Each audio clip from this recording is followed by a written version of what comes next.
दोस्तों नमस्कार। देश में चुनावी प्रक्रिया की निष्पक्षता और पारदर्शिता को लेकर एक गहन बहस छिड़ी हुई है। सोशल मीडिया में कुछ मीडिया रिपोर्ट्स में चुनाव आयुक्त ज्ञानेश कुमार की भूमिका, नए चुनाव आयुक्त की नियुक्ति और सुप्रीम कोर्ट की टिप्पणियों को लेकर कई दावे और प्रश्न उठ रहे हैं। ये वर्तमान मुद्दा में एक प्रमुख राजनीतिक चर्चा का केंद्र बना हुआ है।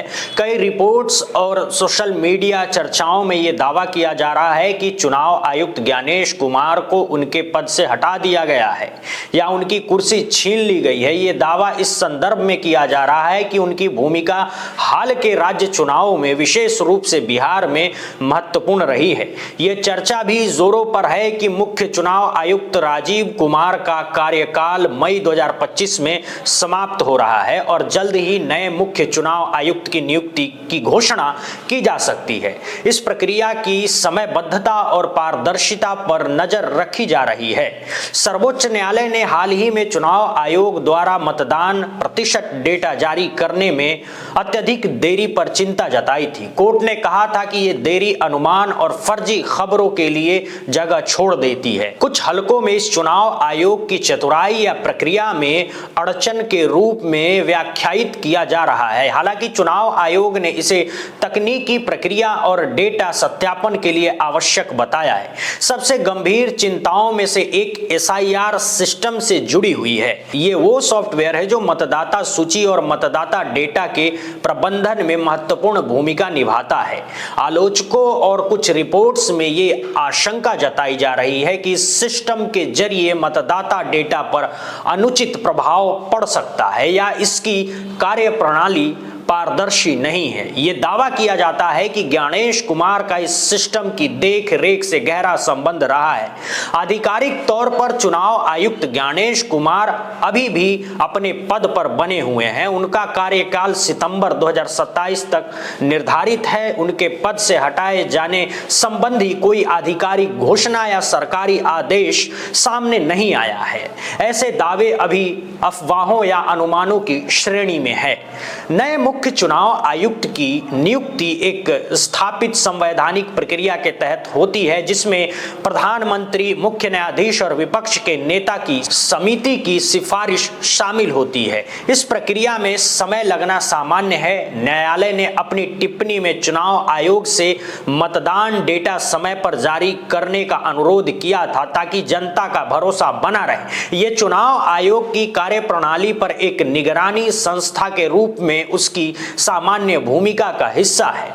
चुनाव आयोग ने पहले भी स्पष्ट किया है कि SIR सिस्टम एक सुरक्षित स्टैंड अलोन इंटरनेट से कटा हुआ सिस्टम है, जिससे डेटा की सुरक्षा और अखंडता सुनिश्चित करने के लिए डिजाइन किया गया है। आयोग के अनुसार यह सिस्टम पारदर्शिता बनाए रखने के लिए ही है।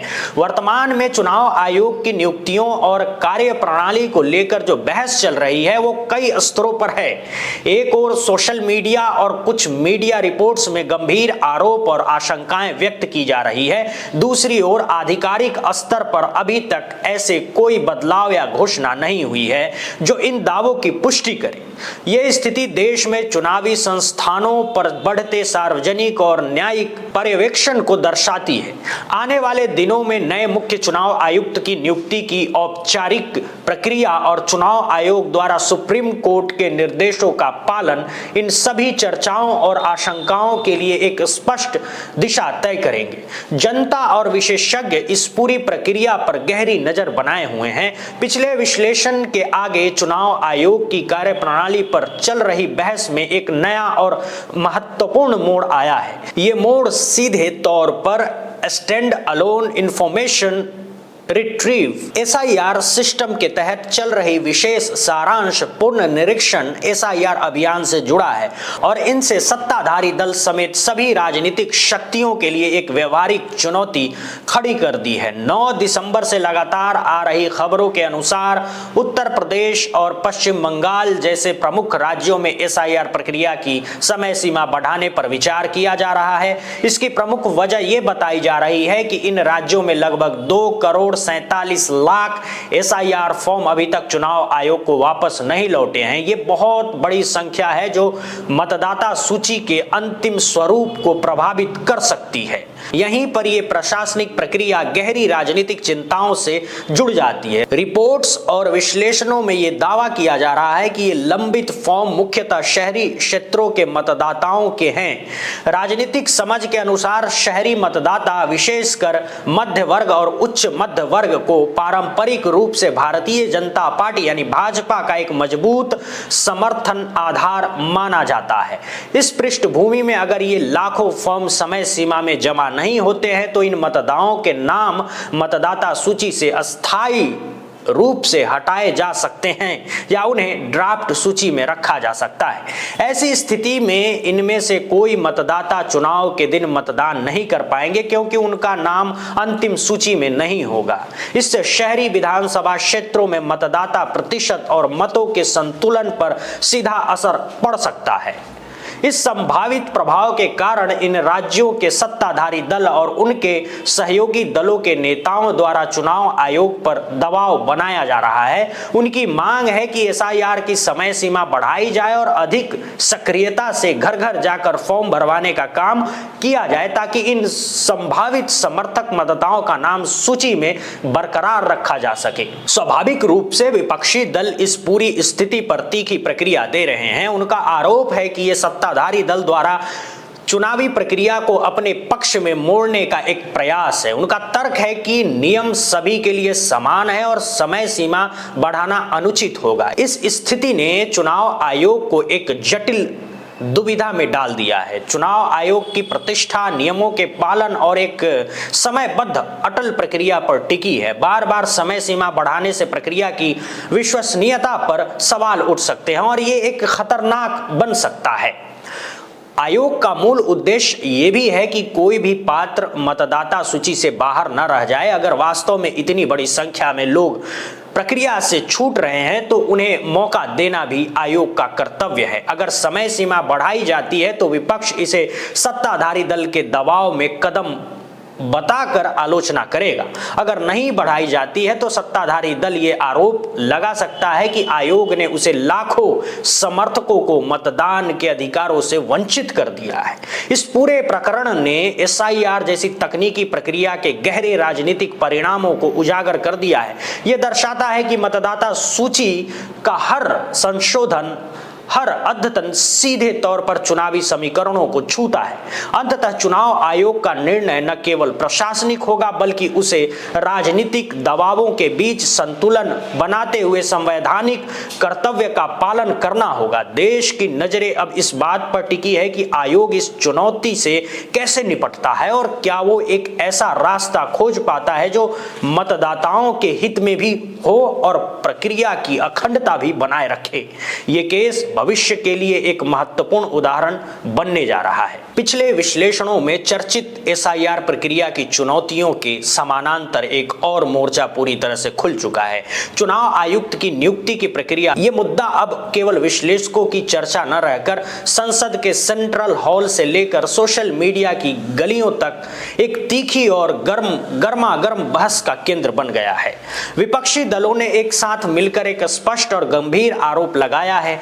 चुनाव आयुक्तों की हाल की नियुक्ति प्रक्रिया पारदर्शी नहीं थी। उनका तर्क है कि संवैधानिक संशोधन के बाद बनी प्रधानमंत्री, कैबिनेट मंत्री और विपक्ष के नेता की समिति में विपक्ष के नेता का पद अभी संसद में आधिकारिक रूप से मान्यता प्राप्त नहीं है क्योंकि विपक्ष के सबसे बड़े दल के नेता को वो स्थान नहीं दिया गया है। इससे उनके अनुसार नियुक्ति प्रक्रिया में सरकार का ही वर्चस्व हो गया है और ये एक तरफा रही है।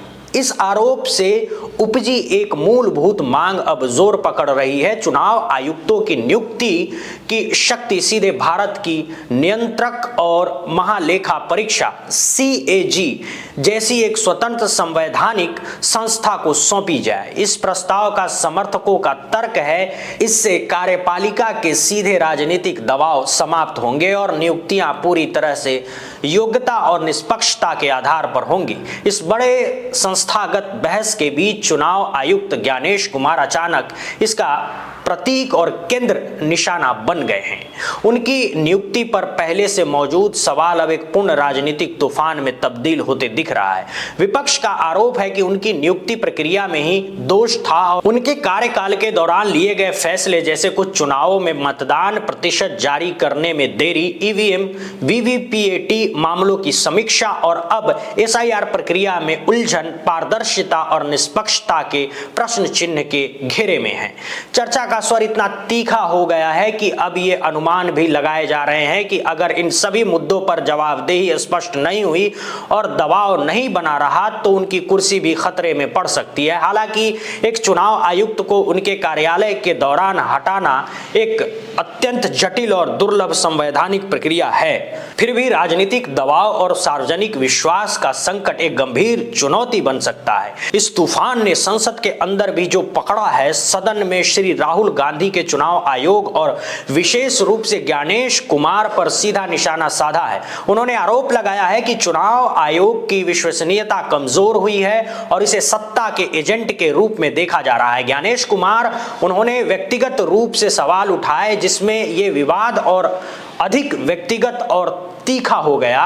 इन सभी घटनाओं में उठने वाले सबसे बड़ा सवाल यह है, क्या देश की सबसे महत्वपूर्ण लोकतंत्र संस्थाओं में से एक चुनाव आयोग एक गहरे विश्वास के संकट से गुजर रहा है। एक ओर नियुक्ति प्रक्रिया पर सवाल, दूसरी ओर कार्यप्रणाली, ईवीएम, मतदान डेटा, एसआईआर पर लगातार विवाद, तीसरी ओर आयोग के एक वरिष्ठ अधिकारी पर व्यक्तिगत रूप से उठते गंभीर आरोप। इन सब का संचयी प्रभाव संस्था की छवि पर पड़ रहा है। अंततः इन पूरे संकट का समाधान केवल अत्यधिक पारदर्शिता, संवाद और प्रक्रियाओं का सशक्त पालन ही हो सकता है। चुनाव आयोग को न केवल निष्पक्ष कार्यवाही करनी होगी बल्कि उसे जनता के समक्ष दिखाना भी होगा कि वो निष्पक्ष है। आने वाले दिनों में आयोग की हर कार्रवाई, हर बयान और हर निर्णय इस विश्वास को बहाल करने या और कमजोर करने में निर्णायक भूमिका निभाएगा। ये केवल एक पद या एक व्यक्ति का मुद्दा नहीं है बल्कि भारतीय लोकतंत्र की एक आधारशिला की अखंडता का प्रश्न बन गया है।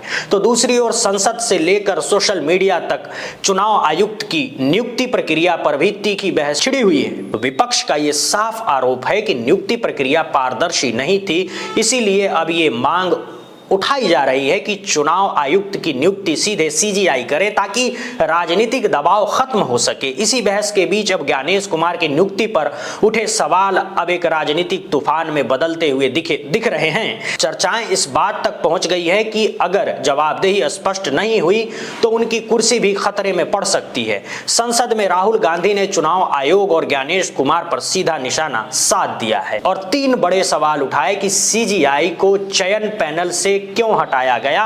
2004 से पहले चुनाव आयोग को लगभग पूरी कानूनी इम्यूनिटी क्यों दी गई। सीसीटीवी फुटेज 45 दिन के अंदर अंदर क्यों नष्ट कर दिए गए। राहुल गांधी का यह बड़ा दावा है कि ये प्रक्रियाएं चुनाव को अपारदर्शी बनाती है और चुनाव आयोग को वोट चोरी का अपहरण बना देती है।